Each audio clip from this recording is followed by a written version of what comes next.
الحمد لله وكفى والسلام على عباده الذين اصطفى أما بعد فقد قال الله تبارك وتعالى في القرآن المجيد والفرقان الحميد فأعوذ بالله من الشيطان الرجيم بسم الله الرحمن الرحيم إن الصلاة تنهى عن الفحشاء والمنكر صدق الله العظيم وقال النبي صلى الله عليه وسلم بين العبد وبين الكفر ترك الصلاة أو كما قال عليه الصلاة والسلام اللهم صل على محمد وعلى آل محمد كما صليت على إبراهيم وعلى آل إبراهيم وبارك على محمد وعلى آل محمد كما باركت على إبراهيم في العالمين إنك حميد مجيد.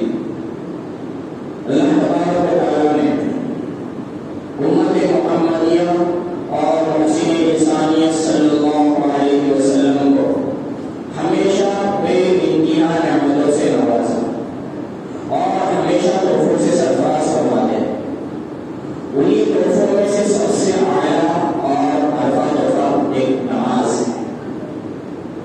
اللہ تبارک و تعالیٰ نے حج کو فرض پر نازل فرمایا، زکات کو فرض پر نازل فرمایا، روزے کو فرض پر نازل فرمایا، یہاں تک کہ تمام اعمال صالحہ کو نماز کو فرض پر نازل فرمایا. لیکن جب نماز کی باری آئی تو اللہ تبارک و تعالیٰ نے اپنے محبوب صلی اللہ علیہ وسلم کو فرمایا کہ ہم آپ کو ایک قیمتی اور اعلیٰ تحفہ دینے والے ہیں، اور اعلیٰ اور قیمتی شے کو اعلیٰ جگہ عطا کیا جاتا ہے. اللہ تبارک و تعالیٰ نے آپ صلی اللہ علیہ وسلم کو عرش الہی پر نماز عطا فرمائی. انبیاء کرام اور تمام رسولوں نے توحید اور ایمان کے بعد نماز کی اہمیت دی. قرآن میں جگہ جگہ نماز کی تلقین آئی کہ اقیم الصلاۃ اقیم الصلاۃ. لیکن اللہ تبارک و تعالیٰ نے فرمایا یا ایھا الذین آمنوا استعینوا بالصبر والصلاۃ، اے مومنوں صبر اور نماز کے ذریعے سے مدد طلب کرو. جو رسول اللہ صلی اللہ علیہ وسلم نے صحابہ کرام رضوان اللہ علیہم اجمعین کو معراج کے واقعے کی تفصیل بتائی. واقعہ تو لمبا ہے، وقت مختصر ہے. تو صحابہ کرام رضوان اللہ علیہم اجمعین خوش ہوئے کہ اللہ تبارک و تعالیٰ سے اب مانگنے کا ذریعہ مل گیا. صحابہ نے ہر مشکل کام نماز کے ذریعے سے حل کیا. یہ صحابہ اتنے خوش ہوئے کہ اب اللہ تبارک و تعالیٰ سے مانگنے کا ذریعہ مل گیا. نماز ہی وہ ہے جو جنت میں انسان کو لے جا سکتی ہے، جہنم سے بچا سکتی ہے. نماز اللہ تبارک و تعالیٰ کی قربت حاصل کرنے کا ذریعہ ہے. یہ نماز صرف کتنے 5 وقت کے اللہ تبارک و تعالیٰ نے فرض فرمائے اور 500 نمازوں کا ثواب حاصل ہوتا ہے. لیکن آج ہم لوگ اس 5 وقت کی نماز پڑھنے کے لیے بھی تیار نہیں. آج یہ ہمارا حال ہے. یہ صحابہ کرام رضوان اللہ علیہم اجمعین نے ہر مشکل کام، ہر جتنا بھی مشکل کام ہوتا تھا، نماز کے ذریعے سے 2 رکعت نماز پڑھ کے اللہ تبارک و تعالیٰ سے رجوع کر لیا. اللہ تبارک و تعالیٰ نے ان کے ہر مشکل آسان فرمایا. لیکن آج ہم نمازوں سے دور ہیں. آج ہمارا یہ حال ہے. آپ صلی اللہ علیہ وسلم نے اپنے آنکھوں کی ٹھنڈک نماز سے بتائی کہ قرۃ عینی فی الصلاۃ.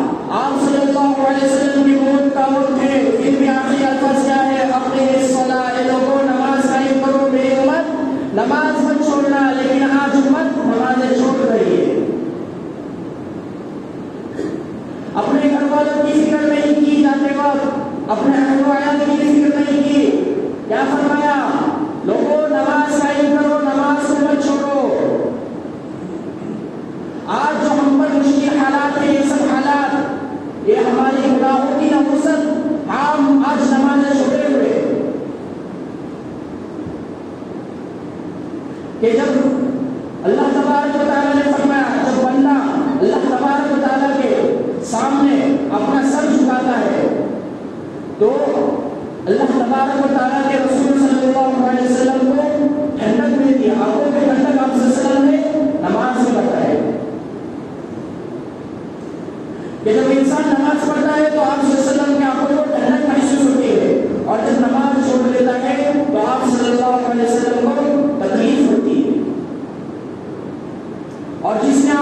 اللہ علیہ وسلم کو تکلیف پہنچائی اس کی دنیا و آخرت برباد ہو جاتی ہے۔ رسول اللہ صلی اللہ علیہ وسلم نے فرمایا بین العبد و بین الکفر ترک الصلاۃ، بندے اور کفر کے درمیان نماز کا چھوڑنا ہے۔ کفر صرف فقط کفر کا کہ انسان نماز چھوڑتا ہے گویا اس نے کفر کیا، کہ قیامت کی نشانی میں سے ایک نشانی یہ ہے کہ صبح کا مسلمان گھر سے نکل جائے گا لیکن شام میں لوٹتے لوٹتے وہ کافر ہو جائے گا، اس کو پتہ بھی نہیں ہوگا، اور شام کا نکلا ہوا گھر سے مسلمان صبح کا کافر ہو جائے گا لیکن یہ بات اسے پتہ نہیں ہوگی۔ یا صلی اللہ علیہ وسلم نے فرمایا، ایک جگہ اور فرماتے ہیں العہد بیننا و بینہم الصلاۃ فمن ترکہا فقد کفر، بندے اور منافقین کے درمیان ایک عہد ہے وہ ہے نماز، جس نے نماز کو چھوڑ دیا گویا اس نے کفر کیا۔ آج ہم کتنے نمازیں چھوڑ رہے ہیں؟ کیا ہمارے مسجدوں کا حال ہے؟ آج مساجد عالیشان تعمیر کی جاتی ہے لیکن اس میں آباد کرنے والے کتنے نظر آتے ہیں؟ 5 سے 10۔ یہ ہر مساجد کا آج حال ہو چکا ہے، اور کہتے ہیں کہ گھروں میں نمازیں پڑھتے ہیں۔ آپ صلی اللہ علیہ وسلم نے کیا فرمایا؟ میرا دل چاہتا ہے کہ میں نوجوانوں سے کہوں کہ ایندھن اکٹھا کریں اور ان لوگوں کے گھروں کو جا کر میں جلا دوں جو بلا اس گھروں میں نماز پڑھتے ہیں۔ ابھی تو حکومت نے بھی اجازت دے دی کہ مسجدوں میں نماز پڑھو، پھر بھی گھروں میں نماز پڑھنے کا کیا مطلب؟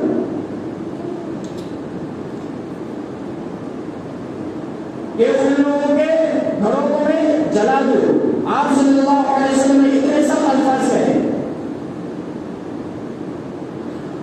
پھر کسی شاعر نے کیا کہا کہ پہلے مسجدیں تھی کچی تو پکے تھے نمازی، پہلے مسجدیں تھی کچی تو پکے تھے نمازی، آج مسجدیں ہیں پکی تو کچے ہیں نمازی۔ آج ہمارا یہ حال ہے۔ قیامت کے دن سب سے پہلے نمازی کا حساب لیا جائے گا۔ حقوق اللہ میں سب سے پہلے نماز کا حساب لیا جائے گا۔ اگر وہ درست نکل آئی تو تمام اعمال درست نکل آئیں گے، اگر وہ خراب نکل آئی تو کوئی اعمال قبول نہیں ہوں گے۔ اس وقت کوئی کسی کا پرسان حال نہیں ہوگا، انسان خود کے پسینے میں ڈوبا ہوا ہوگا، ہر شے نفسی نفسی پکارے گا۔ حضرت عمر فاروق رضی اللہ عنہ خلیفہ دوم ہے، امامت فرما رہے ہیں، آپ پر قاتلانہ حملہ کیا گیا۔ حضرت عمر فاروق رضی اللہ عنہ نے عبد الرحمن بن عوف کا ہاتھ پکڑا اور امامت کے آگے کیا، اور امت مسلمہ کو یہ سبق دیا کہ میری فکر مت کرو، نماز کی فکر کرو۔ حضرت عمر فاروق رضی اللہ عنہ کا خون بہت بہہ چکا تھا، جس کی بنا پر ان پر کشیدگی ہو رہی تھی۔ حضرت عمر فاروق رضی اللہ عنہ جب ہوش میں تو کسی نے اسے کہا کہ نماز کا وقت آ گیا، تو کیا فرماتے ہیں؟ نماز پڑھنی چاہیے، جس نے نماز چھوڑی اس کا دین میں کوئی حصہ نہیں۔ رسول اللہ صلی اللہ علیہ وسلم فرماتے ہیں الصلاة عماد الدین فمن اقامها اقام الدین ومن هدمها هدم الدین، نماز دین کا ستون ہے، جس نے نماز کو قائم کیا گویا اس نے دین کو قائم کیا، اور جس نے نماز کو ترک کیا گویا اس نے دین کو چھوڑ دیا۔ کہ حضرت عمر فاروق رضی اللہ عنہ نے یہاں تک بھی فرمایا کہ جب میری زندگی نماز پڑھنے سے عاجز ہو گئی تو اس زندگی میں اس زندگی کا کیا مزہ جس میں رضا الہی کی کوتاہی ہو۔ لوگوں یہ کوئی معمولی بات نہیں ہے کہ بغیر نمازی کو تو زمین بھی اپنے اندر لینا پسند نہیں کرتی۔ بہت مشہور واقعہ ہے، حضرت عمر فاروق رضی اللہ عنہ کا دور خلافت ہے کہ ایک بھویا کا تیل زمین پر گر جاتا ہے، وہ دربار امیر المؤمنین میں حاضر ہو جاتی ہے اور کہتی ہے کہ امیر المؤمنین میرا تیل زمین میں چوس لیا۔ حضرت عمر فاروق رضی اللہ عنہ ایک پرزہ لیتے ہیں اور اس پر کچھ لکھتے ہیں اور اس بھویا سے کہتے ہیں کہ اس پرزے کو اسی جگہ رکھنا جہاں زمین نے تمہارا تیل نکل لیا ہے۔ وہ بھویا اسی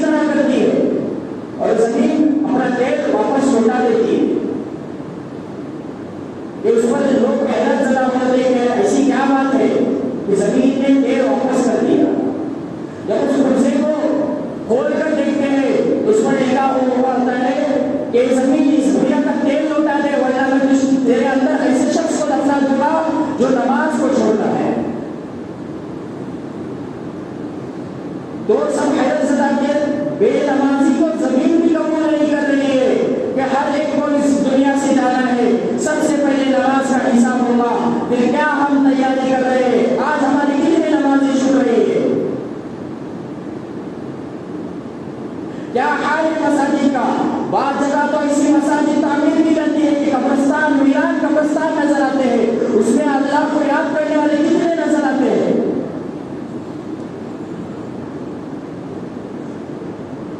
آپ صلی اللہ علیہ وسلم نے فرمایا اللہم بارک لامتی فی بکورہا، یا اللہ میرے امت کے صبح کے وقت میں برکت نازل فرما، لیکن آج امت صبح کے وقت سوئی ہوئی ہے۔ رسول اللہ صلی اللہ علیہ وسلم نے فرمایا اگر لوگوں کو پتہ چل جائے کہ عشاء کی نماز اور فجر کی نماز کا کیا ثواب ہے تو لوگ گھسیٹ کر مسجدوں میں آنے والے بنیں گے، کہ جس نے عشاء کی نماز باجماعت ادا کی گویا اس نے آدھی رات عبادت کی، اور جس نے فجر کی نماز باجماعت ادا کی اس نے گویا پوری رات عبادت کی، لیکن آج ہم اس کے لیے بھی تیار نہیں۔ یہ مختصر سی زندگی ہے، کچھ کام نہیں آئے گی۔ یاد رکھو اللہ تبارک و تعالیٰ نے جو فرشتے رکھے ہیں جنہیں کرامن کاتبین کہا جاتا ہے، کچھ فرشتے عصر کے وقت آتے ہیں اور کچھ فرشتے فجر کے وقت آتے ہیں، جو ہر نماز کا حساب کتاب لکھتے ہیں، ہر چیز انسان کی نوٹ کر لیتے ہیں۔ کہ حضرت عثمان بن عفان رضی اللہ عنہ فرماتے ہیں کہ اگر لوگ فجر اور عصر کی نماز میں جو چھوڑ رہے اس کا گناہ ایک عذاب کر لیا تو گناہ تو مٹیلا میں ہو گئی، لیکن ایسے اس پر دشواریاں آ جاتے ہیں، اس کے کام رک جاتے ہیں، ہر کام میں کچھ نہ کچھ رکاوٹیں آ ہی جاتی ہے، اس لیے فرمایا کہ نماز کو قائم کرو، نماز ہی ہمیں ہر چیز میں فائدہ دے گی۔ آج ہم نمازیں گھر میں پڑھ رہے ہیں، گھروں میں نماز پڑھنے کی اجازت کس کو دی؟ ایسا برا شخص جو بستر سے ہی نہ اٹھ سکتا ہو، یا ایسا شخص جس کے ہاتھ پاؤں نہ ہو، یا فالج کی بیماری میں مبتلا ہو، ان لوگوں کو گھروں میں نماز پڑھنے کی گنجائش ہے۔ اگر انسان سخت سے سخت بیمار ہو تو بھی اس پر نماز معاف نہیں ہے۔ ہم سنتوں کے لیے جھگڑ رہے ہیں، لیکن اللہ تبارک و تعالیٰ فرض کے بارے میں پہلے سوال کریں گے، اگر فرض میں کمی رہی تو اس کمی کو سنتوں کے ذریعے سے پورا کیا جائے گا، لیکن آج ہم سنتیں بھی پڑھنے کے لیے تیار نہیں۔ کیا امام صاحب نے سلام پڑھتے یہاں سے اوپر چلے گئے؟ یہ حال ہے ہمارا۔ لوگوں نبی کریم صلی اللہ علیہ وسلم کی سنتوں کو اپنا لو، اگر ہم ان سنتوں کو بھی نہ اپنائیں گے تو ہمیں آپ صلی اللہ علیہ وسلم کو کل قیامت کے روز منہ پر کرنا ہے۔ آج ہم نمازیں چھوڑ رہے ہیں، ہمیں معمولی سی چیز لگ رہی ہے، لیکن قیامت میں ہمیں پتہ چلے گا کہ اگر کاش میں اس کو دوست نہ بنا لیتا، اس کو دوست فلاں شخص کو دوست نہ بنا لیتا، کہ قیامت کے دن سب سے کیا آپ کو نصیحت کرنے والے بھی اگر نماز چھوڑ رہے تو جہنم کی آگ میں جل رہے ہوں گے، اور جنہوں نے اس پر عمل کیا ان لوگوں کو دیکھیں گے اور کہیں گے آپ کس وجہ سے جہنم میں آ گئے، تو کہیں گے ہم آپ کو تو نماز کی تلقین کرتے تھے، حکم دیتے تھے، لیکن ہم خود اس پر عمل نہیں کرتے تھے۔ اللہ تبارک و تعالیٰ کو جوانی کی عبادت بہت زیادہ پسند ہے۔ عرش کے سائے کے نیچے 8 لوگ ہوں گے، اس میں ایک نوجوان بھی ہوگا جس نے اپنی پوری جوانی اللہ تبارک و تعالیٰ کی عبادت میں گزاری ہوگی، لیکن آج کا نوجوان طبقہ مساجد سے دور ہے کہ ہمارا ایمان اتنا کمزور ہو گیا ہے کہ مؤذن حی علی الصلاۃ حی علی الفلاح کہہ رہا ہے، ہم مسجد کے پاس سے گزر رہے ہیں لیکن ہمیں مسجد میں آنے کی توفیق نہیں ہو رہی۔ آج ہمارا ایمان اتنا کمزور ہو چکا ہے۔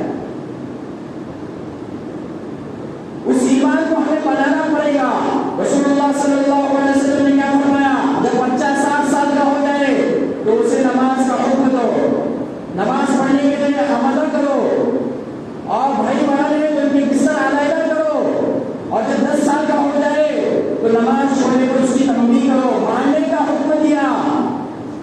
لیکن آج ہمارے گھروں کا حال دیکھ لیجیے، بڑے تو آ جاتے ہیں لیکن چھوٹے نہیں آتے۔ قیامت میں وہی عورت جہنم میں ہاتھ کھینچ کر لے جائیں گی قیامت کے روز۔ اگر ہم اس عورت کی تمام خواہشات پوری کر رہے ہیں اور ہم نماز پڑھ رہے ہیں اور اس عورت کو نماز پڑھنے کا حکم نہیں دے رہے تو قیامت میں وہی عورت ہمیں جہنم میں لے جائیں گی کہ اللہ اے تو میری دنیا میں ہر خواہش پوری کرتا تھا لیکن مجھے کبھی نماز پڑھنے کے لیے نہیں کہا۔ آج ہم دیکھیے ہمارے گھروں کا حال کیا ہے کہ ہمارے گھروں میں کتنی عورتیں نماز پڑھنے والی ہے۔ اللہ تبارک و تعالیٰ نے ہر مسلمان عاقل بالغ مرد عورت پر نماز فرض فرمائی ہے، لیکن ہم آج اس فرض کو نہیں چھوڑ رہے۔ اتنا آسان نہیں ہے، لوگوں کو قیامت میں بہت سختی سے حساب لیا جائے گا۔ اگر ہماری نماز درست نکلی تو تمام اعمال درست، نماز، حج، روزہ، سب اعمال درست نکل آئیں گے، لیکن ہم نے نماز ہی کو ترک کر دیا تو ہمارا امتحان بہت سختی سے ہو جائے گا۔ اللہ تبارک و تعالیٰ ہمارا امتحان آسانی کے ساتھ فرمائے اور ہمیں 5 وقتہ نمازی بنائے۔ وآخر دعوانا